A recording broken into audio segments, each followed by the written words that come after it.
खोलिला रत्न भंडार श्रीमंदिर को आसिला छ सिंधुक दीर्घ 46 वर्ष अपेक्षार अंत घटिला। निर्धारित होइथिबा शुभ मुहूर्त रे खोलिला रत्न भंडार। 1:28 रे खोलिला रत्न भंडार।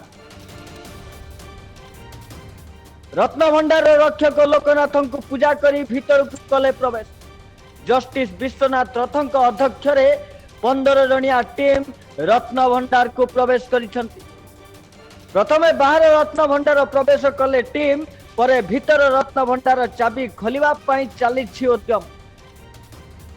एपटे स्वतंत्र पोशाक रे जाइछंती 15 जनिया टीम। श्रीमंदिर पहुंची 6टी सिंधुक। एथिरे रखा जीव रत्न भंडार रे थिबा अलंकार। भुवनेश्वर रु 6टी सिंधुक अणा जाइछि। मंदिर प्रशासन पक्षर मोट 15टी सिंधुक बराद करा जाइछि। सेथिरु 6टी पूरी आसीथिबा बेले आउ 9टी तैयारी चलिछि। 20 जन कारीगर 48 घंटा धरी परिश्रम करिबा परे एही 6टी सिंधुक तैयारी करिसंती। खूब शीघ्र अन्य 9टी सिंधुक मध्य पुरी रे पहुंचिबो। एही सिंधुक गुडिक सागवान काठरे तैयारी होइछि। ता भितरे पित्तल छाउनी दिया जाइछि।